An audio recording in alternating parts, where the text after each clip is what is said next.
Yeah, the call wild's always bringing me home. Call wild's always bringing me home. Call wild's always bringing me home. Hello, wild ones, and welcome to another episode of the Find Your Wild podcast. I'm so excited to have Joey of the Jungle here today. How are you doing? I am so good. Thank you for having me. I'm so excited to chat with you. Your organization, Jungle Reform, right? Jungle Rescue Reform, excuse me. That's okay. So it's so beautiful, but I can't wait to hear more about it.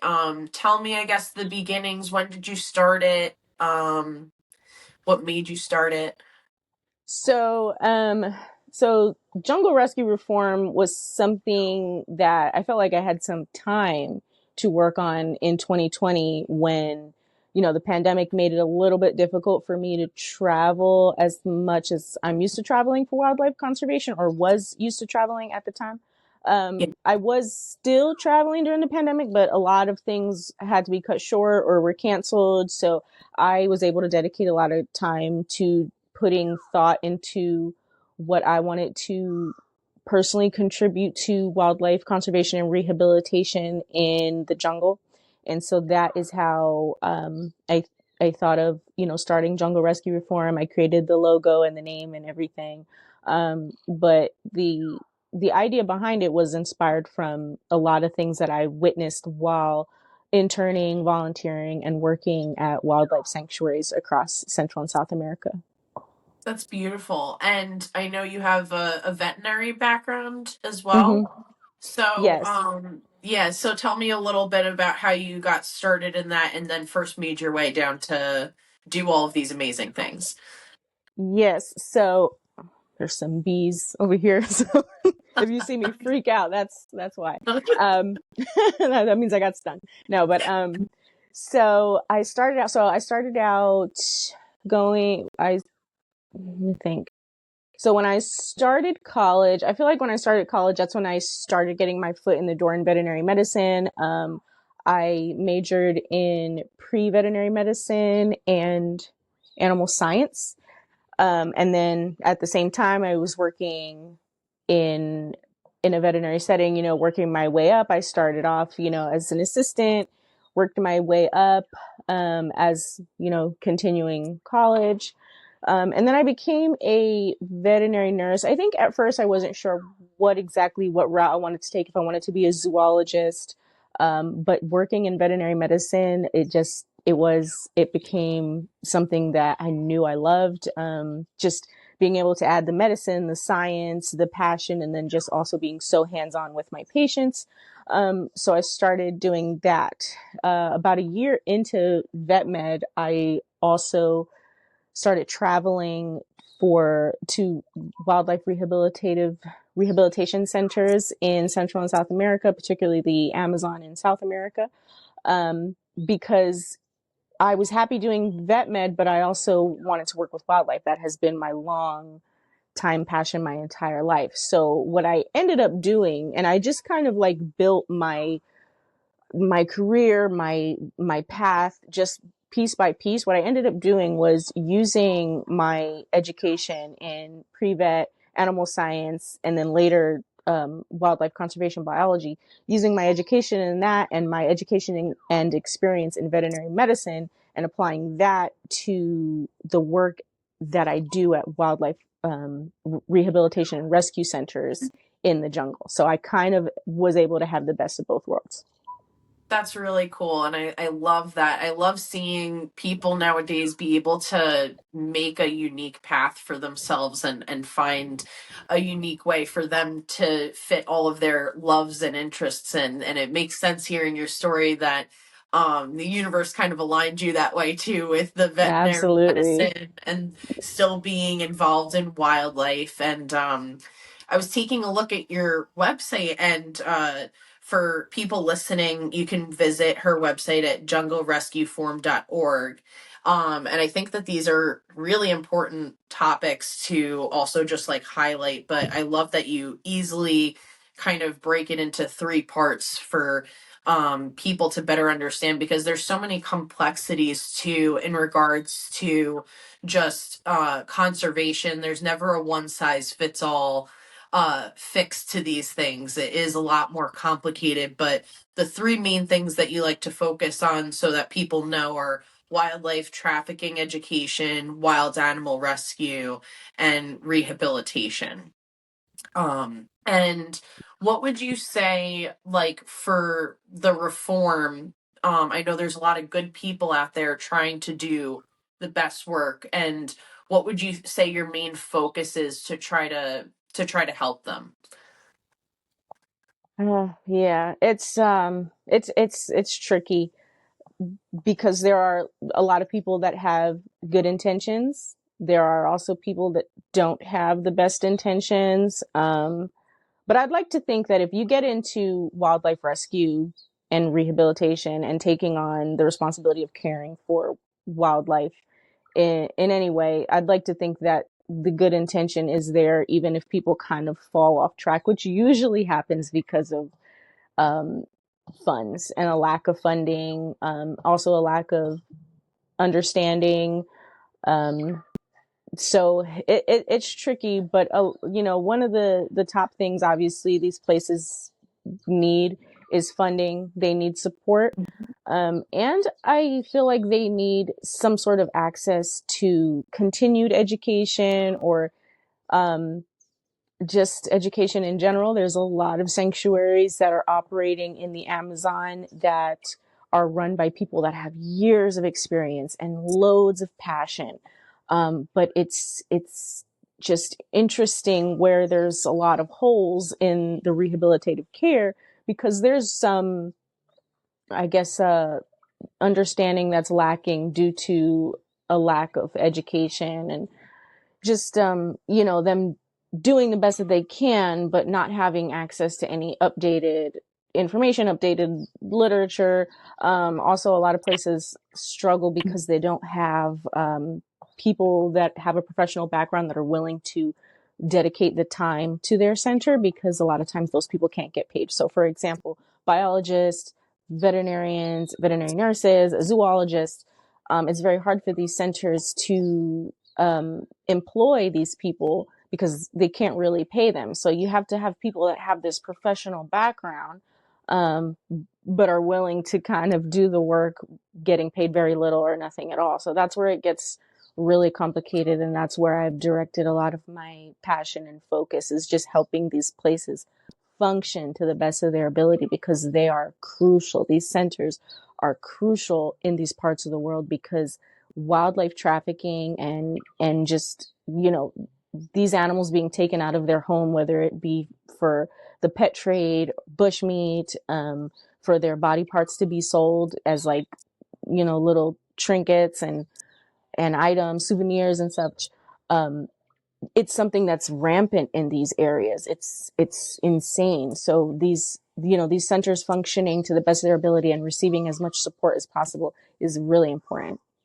Yeah, because I can imagine their heart's in the right place, like you said, and by no lack of, it's not by any means that they're doing anything wrong, but just like you said, that lack of funds, lack of education, just for the fact that I'm sure they're seeing something or like I have to be able to do something. So it's really great for organizations like you to help kind of bridge that gap in the middle to assist them and give them that extra boost that they need to really help get these animals back out. And one of the things I was reading on your website that I found interesting, which I'm sure now that we know, like you're kind of saying with continued education, is even things with monkeys, like when they're in care and hanging on to different branches, right? Something about that not always translating to the wild, like they, in captivity, they're not, like, they need certain branches to grab onto. um like, I guess there's just certain things that in rehabilitation that need to be focused on, that are probably coming out now that they don't know, that could help them. Yeah. Yeah. I mean, obviously, like, a lot of the primates in Central and South America. They're New World primates. So a large majority of them are arboreal or strictly arboreal. So they need that, enrichment that involves climbing and being comfortable with climbing. A lot of times I have found that rescue centers, sometimes they'll have monkeys, especially the babies. They'll have them in enclosures where there isn't much opportunity for them to climb. I rehabilitated, or I was helping rehabilitate and raise an orphan monk Saki in Peru in January and February of this year. And when I first met her, she had lost her ability to grip. It was Mm. so sad, and something that I personally had never seen before. She had lost that, and I had had to work with her over time, over a few weeks, to get that back. And it's just been an interesting journey for me, because it's very surprising to me how that concept is not something that everybody who decides to pursue wildlife rehabilitation really understands. Like, that's a huge thing for arboreal primates, especially for them to be able to be released. They have to know how to climb. They have to be comfortable and confident climbing. And, just a couple weeks ago, I just got done working with some baby woolly monkeys who also were not accustomed to or comfortable with really climbing. And it's so unfortunate, but it's baffling to me. So it's just something that's really, really crucial to get on top of when it comes to these rehabilitative centers. Yeah, that's so interesting because, I didn't even like that's a factor, not that I just didn't realize it, but like, that's something that comes with education, right? Because that is so specific to the Amazon, the types of animals and especially specifically monkeys that we were talking about. Those things that are, because the goal, and I'm sure you're going to agree, the goal is to hopefully release them back into the wild. Because there's so many things taking out the wildlife and like wildlife trafficking, deforestation. So whatever animals we could get back out there is the best, but we want to make sure that they're going to be in the healthiest way and the best way possible to get a head start in the wild, because the wild's hard Absolutely. to live in. Absolutely, yes. You need to prepare them for the life out there. You need to set them up for success. I think that's the biggest thing to me. Like, it's so important to me to see centers setting these animals up for success, because so many of them can be rewild, even if they have a background of being in captivity. The the possibility is there. I've seen it. I've been a part of it, and so one of the most important things is setting them up for success in the wild. Yes. Yeah, absolutely. What would you say, in like your experience with, are there any particular species that you see the most, or is it pretty equal in seeing what animals come into these centers? I think the most frequent is probably different species of capuchins. Mm. Um, I don't know if you're familiar with that species, but Is it's that the it's one from Ace Ventura?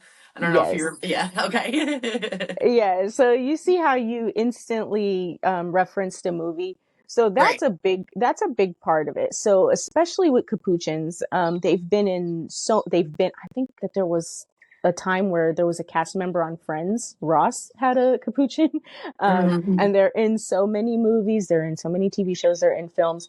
People see that and they want to have one as a pet. It's a very, you know, that's like one of the first species of primate people think of, because they're so familiar with it because it's in the media a lot. Mm. So that, along with the fact that they are extremely intelligent, very, very social. So people want to have those guys as pets. So they are very frequent victims of illegal trafficking. So those are the first ones. And then right after them, I want to say out here in this part of the world, woolly monkeys.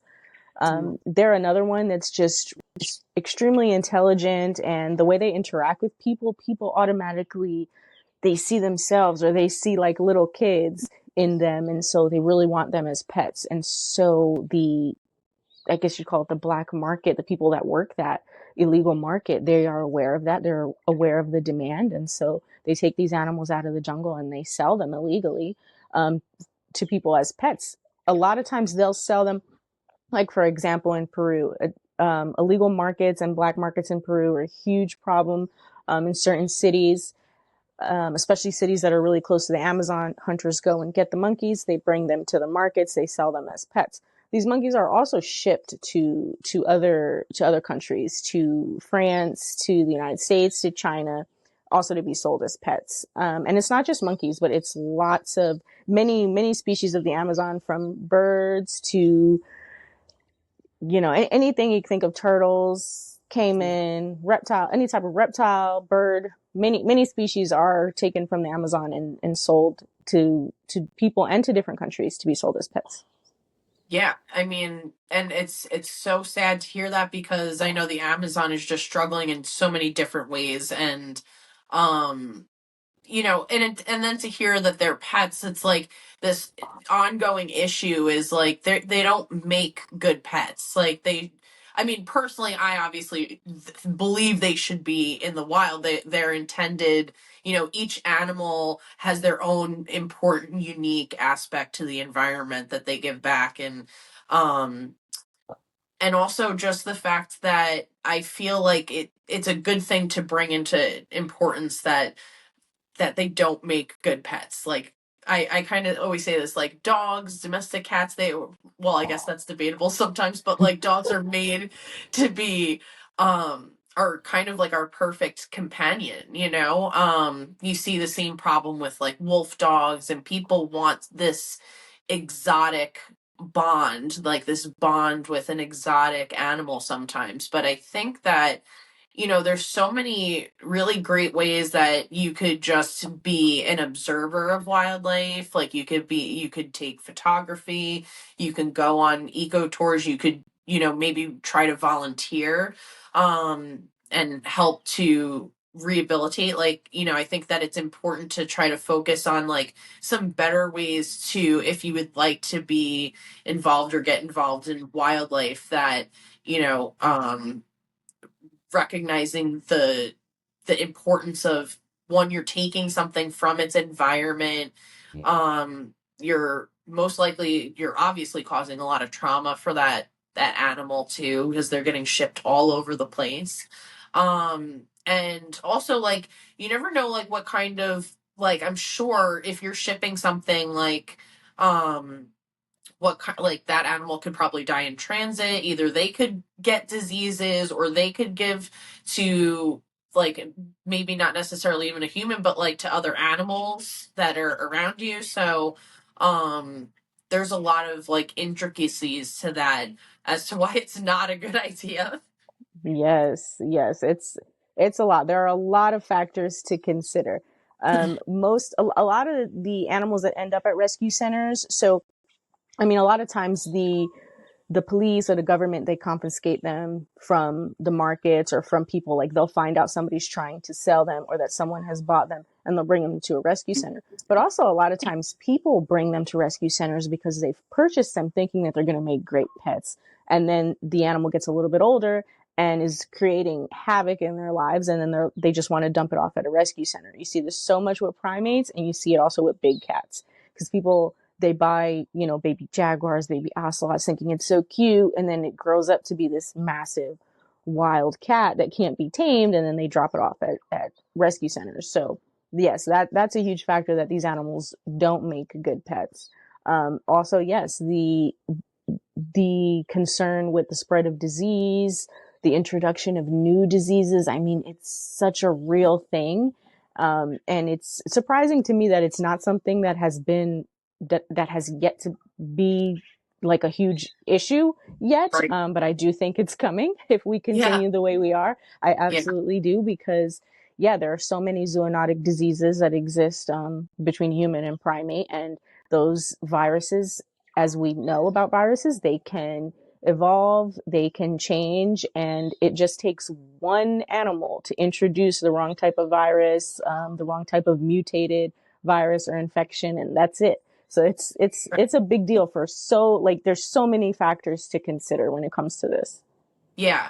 And then also, just like, I guess, so people are dissuaded, like, what are some things about, like, maybe like you could give an example about capuchins that like just make them bad pets.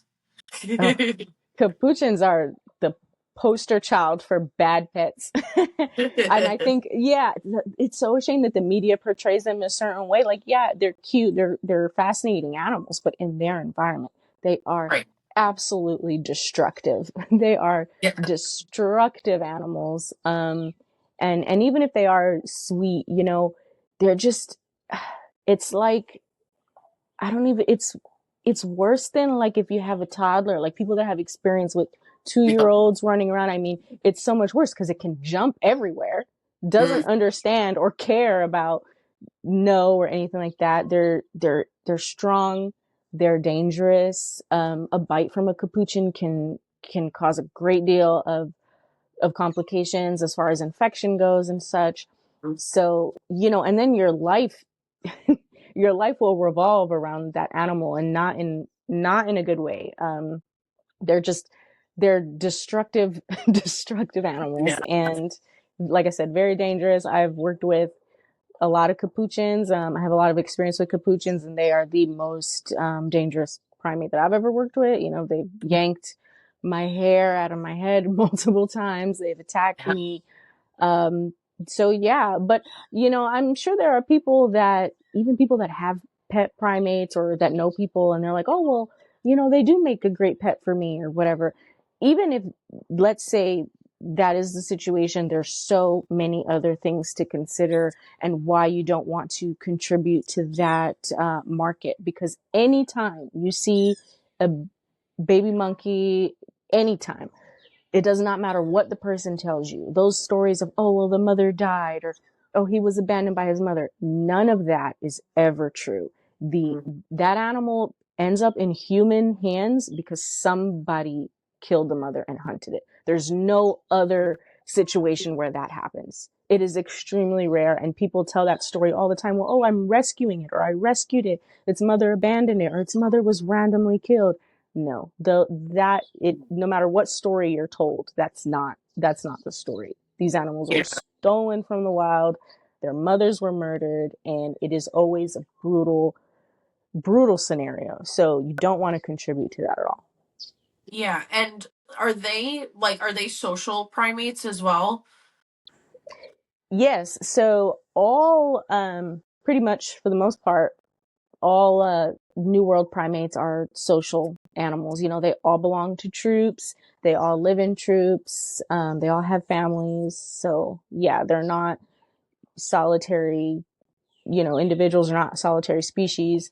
So Right. even having like a one-on-one with them, you know, it's not the same. They need families. They need their troops, their species to be happy. Yeah. Yeah, absolutely. I feel like that also goes back into like the proper enrichment is not, I don't think that, like, for animals especially that are supposed to be released back into the wilds, um that there's never going to be that proper enrichment like being in the wild, like being in a troop with their own family, their own kind, and doing what Mother Nature was gifting them for. um Mm-hmm. so yeah, I think that's important to realize. And also monkeys, like they kind of scare, like, I mean, I love all animals and I have a healthy respect for them, and I feel like a part of that is like their teeth like scare me, like to be bit by one. Like I think that like people just always assume that animals are cute and cuddly, kind of like, oh, like I'm glad I used the example too of like that I recognize one from a movie, because there's always the way that these animals are being handled and then portrayed as, oh, they're like they're just like best buddies, like you could easily, but the that totally hides their wild nature and what they are all the time, for the most part, not just a trained monkey. So Yes, yes. You are correct to have a fear of primates. I think everyone should have a healthy fear of primates yeah. because they are a lot stronger than they look. They're super strong. Even the little ones, even the capuchins, so strong, and you feel it, you know, like I've had interactions with aggressive individuals, and you just feel this amount of strength that you're not expecting. They use their nails, like they have nails similar to us, but they know how to like dig it into you, but it's so different because it's not sharp nails like cat nails. It's like if a person was fighting you with all their might and strength. It's so weird. So Wow. they have that, and they have, the sharp teeth, the teeth that again carry a lot of bacteria, which, can cause a great deal of infection if you're bitten. Um, yeah, they are dangerous. They're beautiful in their environment, in their ecosystem, and they're amazing to watch. And there's so many opportunities to see these animals in their environment and to take ethical tours. Even there's some really amazing ones in the Amazon that you can take while on a boat. And from the boat on the river, you can see all these different species of primates, and it's so awesome to see them in that environment. But as a pet in a home, no. Yeah. Yeah. And you don't have to worry about, like, you just have to worry about the cost of getting there and booking the eco tour. You don't have to worry about their health needs or anything like that, because they are where they should be, beautifully in the wild. So, what have been also, maybe if you want to give some examples of some of like your hardest rehabilitation stories too. Okay. Yeah. I'm always asked to give specific stories, and then for some reason my mind goes blank, even though I have I know that's kind of a big question. That's a big ask. Yeah. 100. My hardest. So, I mean, I had, and this was many years ago. I was working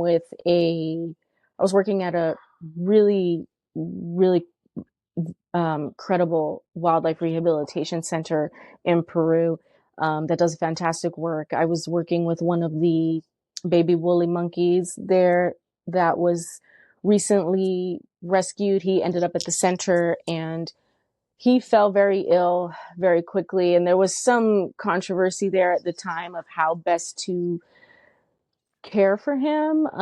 The owner of the sanctuary wanted to do a lot of like hands-on care with him because there wasn't a surrogate at the time. The vet that was employed at the time, however, wanted her to be a little bit more hands-off. And that approach ended up costing the animal's life. And it was one of the things that also inspired me to do what I'm doing, and the research that I do at these centers as far as rehabilitative care with primates goes, because that was a case where the animal was sick, and he was sick, but he passed away because of depression, and that's something else that needs to be addressed and considered when caring for orphan primates, is that if they do not have that type of they need that type of interaction and relationship with somebody. If there isn't a surrogate available, a human needs to provide that for a period of time, because they are so used, the mother baby relationship with primates is so intricate and it's so deep. And when you break that because you kill the mother and bring, the baby into the hands of people, and then you break that bond, there's so much that goes on emotionally for the animal that if they're already sick, they're not going to be able to combat that no matter how much, veterinary care we provide, because there Wow. is emotional needs that need to be met. So his name was Leo, and he passed away. That was rough, and that was one of my first difficult ones. I've had animals pass away, at times, but a lot of them actually have done well. And the more recent one, the one I was telling you about, the Manxaki in Peru that I cared for, her name was Kija. She was, when I got there, like I said, she didn't have the ability to grip. She wasn't being cared for as best as she could. There was a lot of problems in that scenario, which I'm glad I arrived when I did. So, at first that was a lot of these cases. What it is a lot of these cases are they can be a little bit emotionally taxing, and you have to be very careful with your emotions and your mental state while doing it, because it's very challenging when working with primates. It's very sad. But Yeah. Kija was one of those cases that, when I first got there, I was like, oh my God, I don't know if she's going to make it.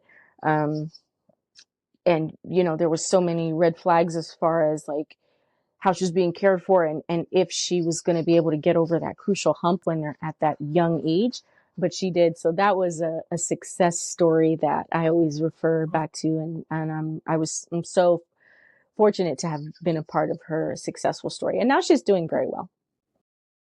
Hi, Wild Ones. I hope you're enjoying this episode of the Find Your Wild podcast.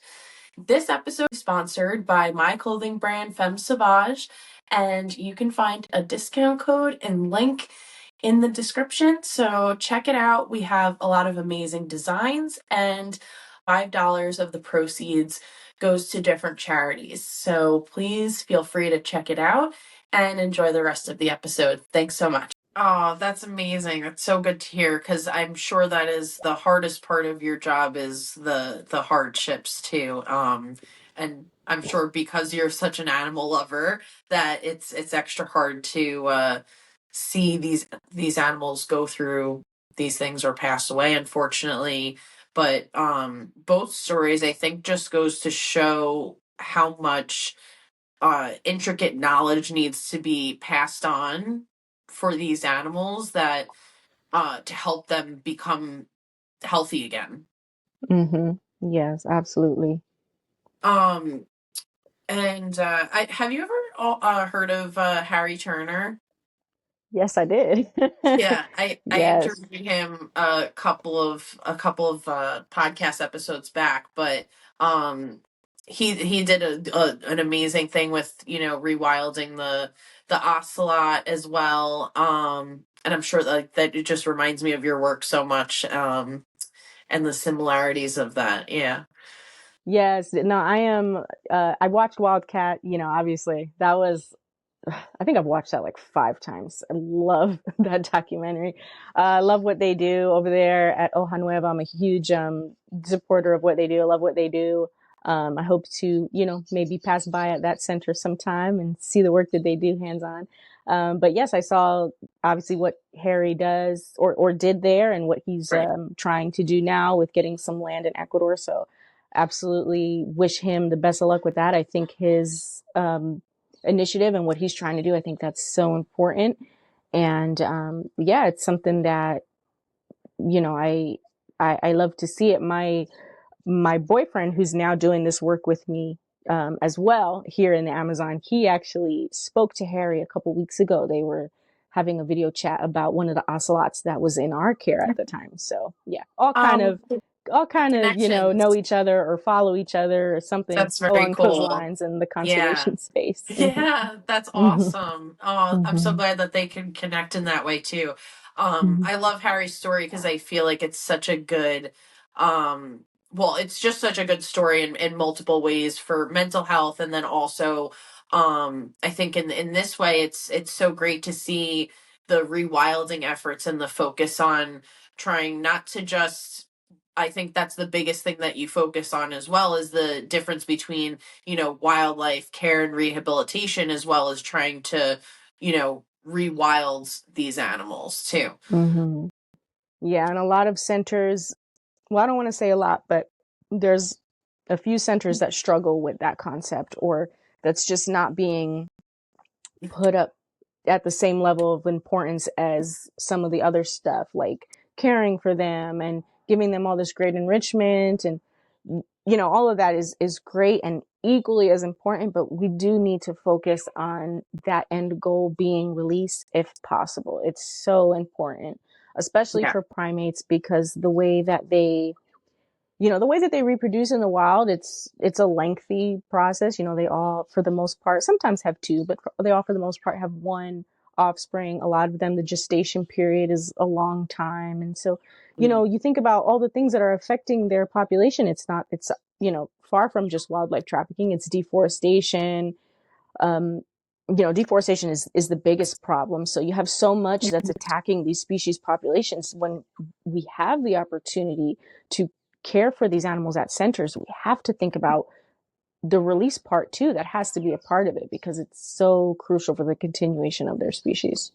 Yeah, absolutely. How many, like, if you could guesstimate, like, how, in some of these centers, like, how many of the animals do you think would be candidates for, like, rewilding or release?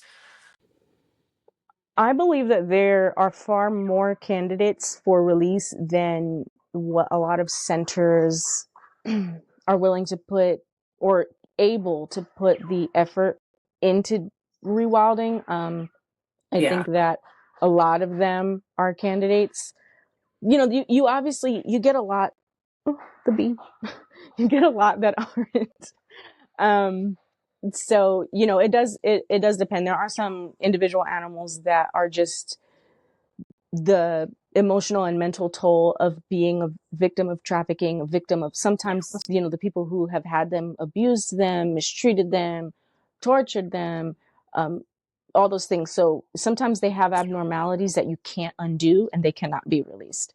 If the animal is not capable of surviving in the wild, if its species is like needs to be social in the wild, like the case for a lot of primates. You cannot just release them by themselves.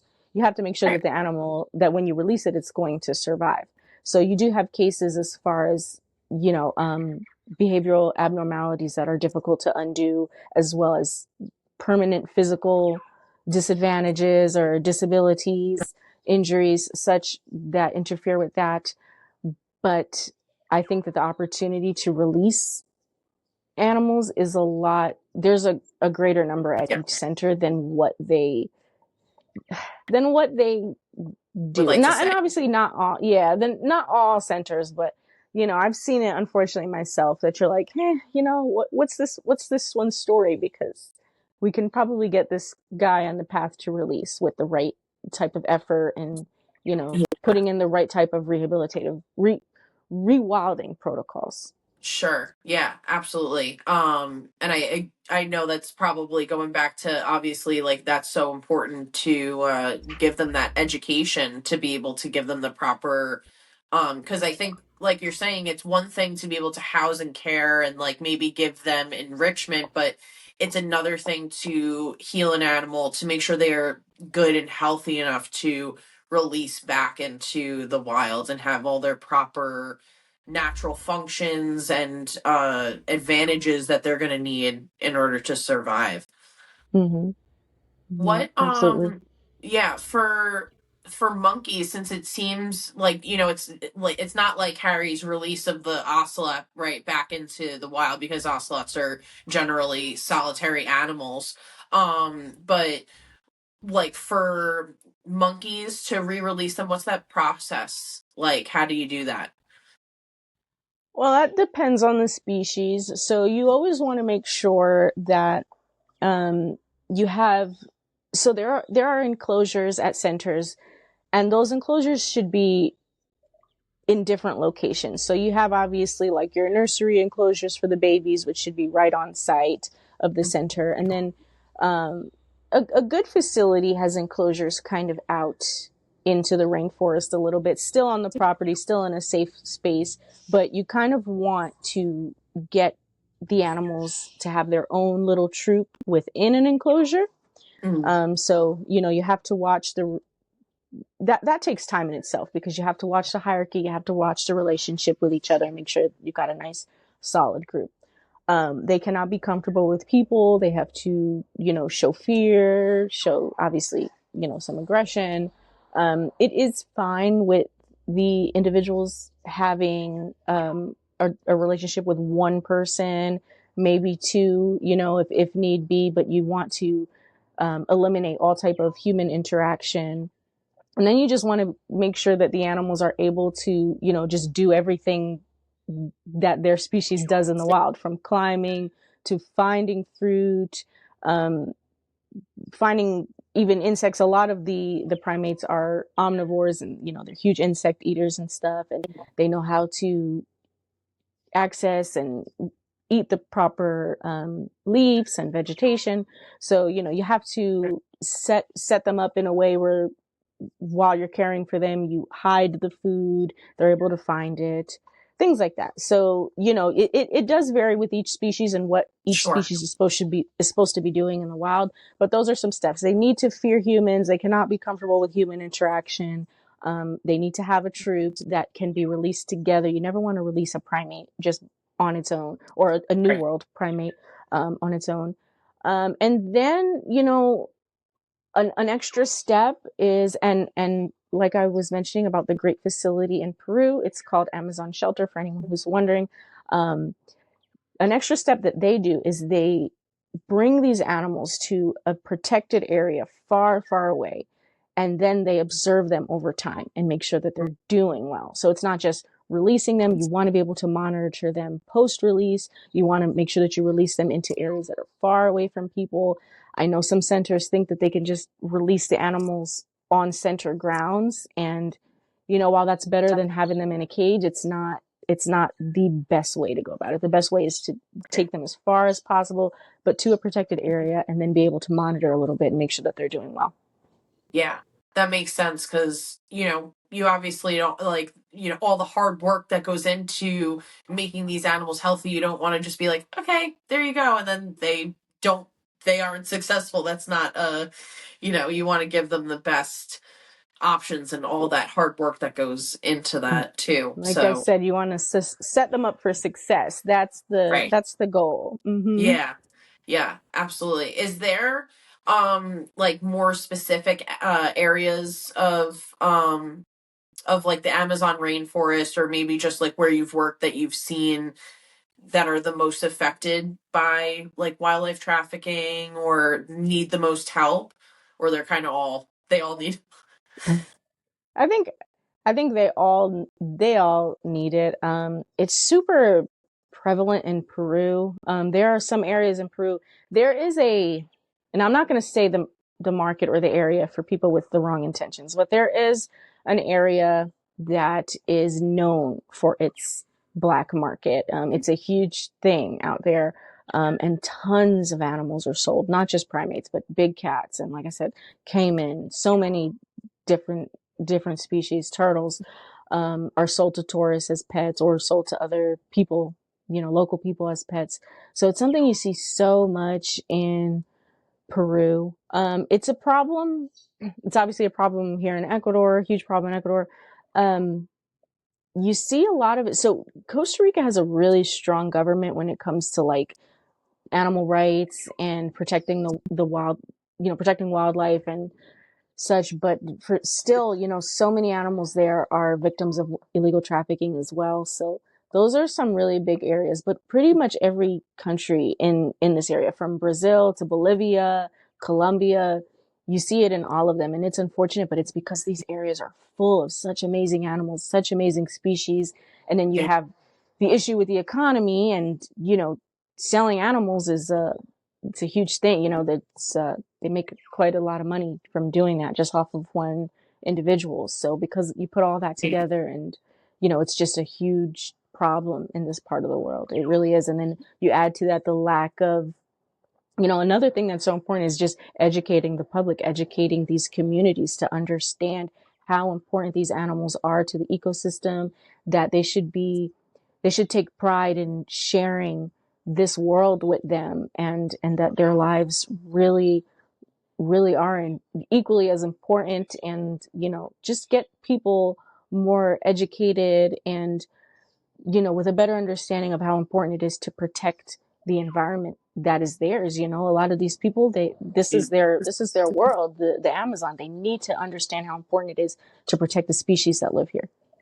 Yeah, I think one of the biggest things that also I was talking to Harry about is that there's, um, and a big point of what you're pointing out is that there's the try to fix right now for a lot of those people is that they're struggling really hard. So, for them, that's their only way to be able to provide for their family. So we can't just look at people and just automatically judge them, I mean, for wildlife trade, as much as we don't like it, it's, um they feel like, I'm sure a lot of these people feel like there's absolutely no other way to support their family. So I think that a big portion of focus for helping wildlife is to actually hopefully help a lot of these communities that are integrally connected to the Amazon, and trying to focus on the okay, that's going to maybe fix your right now problem, but how do we help them to see that this is going to affect like going forward years and years and years? Because like you said, like Harry said, there's a lot of animals that just take a long time to even reproduce. So even just taking them, like, for them to even catch up on their numbers, is hard too. Yes, yeah. It is a huge, it's a huge issue that's difficult to, I guess, Yeah. Like, you know what I'm figure out trying where to to say? Like, start. yeah, to Yeah, figure like, out where where to do you start, like start how the how bad to, cycle? yeah, how to combat these problems, because yeah, obviously, like we were saying, these people need to feed their families. These parts of the world, they are, economically, obviously they're struggling more than some others. And so if they see the opportunity to sell animals as pets, or sell bushmeat, or sell body parts, a lot of them jump on it because they feel like they don't have too many other options that are going to pay as well. So, yes, Right. educating the community, the next generation to come up, is a big thing. Figuring out different ways to help support local communities. It's why I'm a huge supporter of sanctuaries employing local people of the local community. That is a huge thing. Because if you give, people jobs, you give people, you know, not only jobs, but a sense of purpose and a sense of understanding that type of work. That's a huge impact as well. Um, so yeah, like you said, sometimes you can't fault the people too much, because they don't understand and they're just trying to make a living. And sometimes they may even think, oh, they're just, they're going to go live with somebody as a pet, and, they'll be fine. So, Right. there's that. But yeah, so I mean, the more the blame goes on the buyers, especially Uh, when the buyers are, people from other right. parts of the world that for sure should know better. So, That's we a also that's a have good to, point. Yeah. Like, we we have don't want to to have that stop. market available, because if there isn't anybody to buy them, then it's not going to be as profitable or worth it.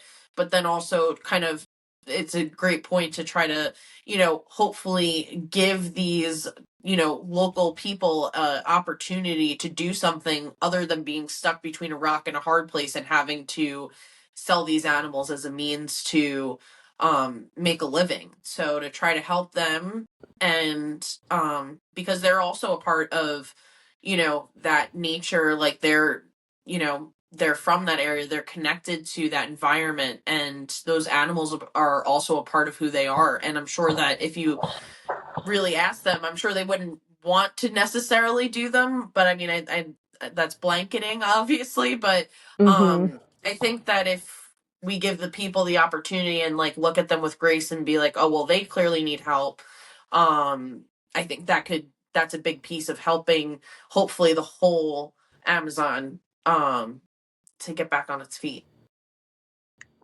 Yeah, it's a problem that has multiple layers, and it does feel overwhelming a lot of time. It does, because it's like, there's, like I said, there's so many different layers, there's so many things to consider. And I a lot of my work is involved with the wildlife sanctuaries themselves, how they care for these animals, how they rehabilitate these animals. But it's also the issue at its core. It's also the way animals are represented in the media.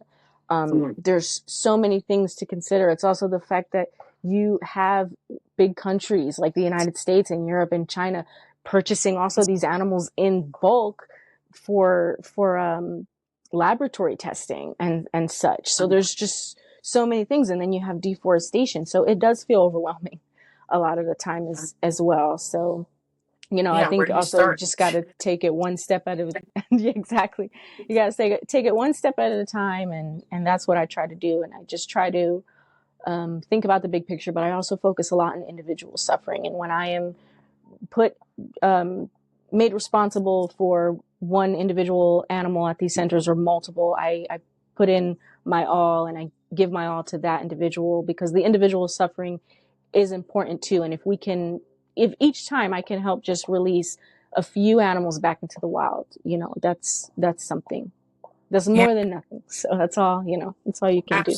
Absolutely. That's so beautiful. And I think that like, for other people that are maybe following your work or in your work, maybe as also like vets or volunteers, I think the sometimes getting, like, I forget the phrase, but like, just emotionally drained. How do you like what's a good piece of advice like that you could give to those other people to help them recharge and in a healthy way keep them going? That's a struggle of mine. I have not completely conquered that issue. Yeah. I try to really fight the pessimistic mindset. It's Yeah. hard, Yeah. but I try to fight the pessimistic mindset. Um, Again, sometimes you just have to look at small wins. You have to focus on small wins. Sometimes, if we continuously look at the big picture and what everybody's doing, and it's overwhelming. We need Yeah. to carve out time to look at the big picture, yes, and we need to come together with support groups to talk about what we can do about issues as far as how animals are represented in the media and how that contributes to wildlife trafficking, and the issue of laboratory testing on animals and the issue of deforestation. Yes, but also you need to take time to look at the small wins, individual animal suffering. What can you do today for an individual animal, or and anything from making a donation to adopting a pet from a shelter, just those small wins that you can see that you can contribute with your life. It helps that feeling of being overwhelmed. And I Yeah. think that, like I said, I'm no expert in that area because I struggle with that a lot. Right. I think that's a really good point because I mean, even with the individuals like you said that you worked with, but each life is important. I think that we can only obviously do so much, and I think like one of my favorite quotes, and I'm gonna butcher it, but it's like we can only do like with what's around us. So like if you're we can only change, like we can't change the whole world sometimes, but we can change what we can physically do. And I think that you're also making a huge difference with what you're doing, and very important and just obviously very complicated topics, but I think it's really important that we bring them into discussion to be able to understand them better, because they have so many details to them. And again, I feel like that's kind of with a lot of these conversations I'm having with people, it just kind of seems like obviously there's not a one size fits all, and once you solve one problem you have to kind of solve another problem, and I can totally get how that is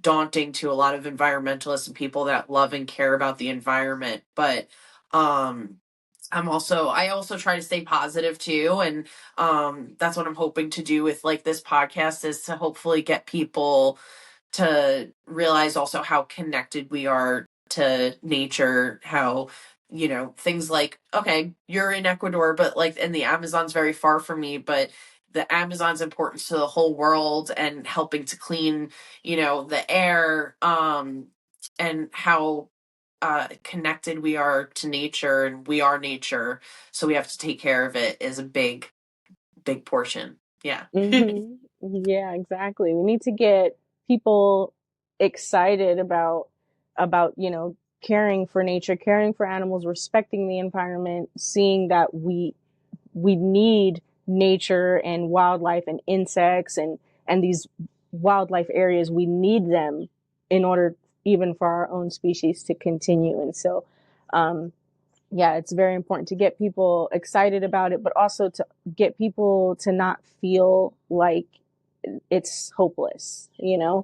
Yeah, that's a Yeah. big thing. Yeah, Hmm. Yeah. absolutely. um Joey, thank you so much for coming on. I feel like we like highlighted a lot of really great and important topics, and I'm very happy that I got to know your work a little bit more. If people are looking into trying to help you, or some of like the resources you have, let us know where they can reach you.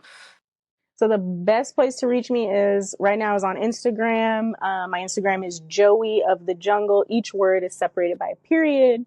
Joey period of period the period jungle. And then my website is junglerescuereform.org. Um, I encourage people to take the time to read it. There's a lot of important information, I feel like, in there about different things that are associated with wildlife trafficking, wildlife rehabilitation, and wildlife rehabilitative care in the Amazon. So, um, And if anybody is interested in opportunities, the opportunities to work with wildlife or contribute are endless. Please reach out to me with questions and I can help guide you in ways you Absolutely. can help. Great. And I'll make sure to link all of those in the outro and the description below so they're easy for you to find. And I really appreciate you taking the time to meet with me today and chat with me about your charity and what you do. It's really wonderful. And Thank just you. keep doing amazing work. So thank you so much, Joey. And Thank you. thank you, Wild Ones, for listening. And we'll catch you on the next one. Bye. Bye.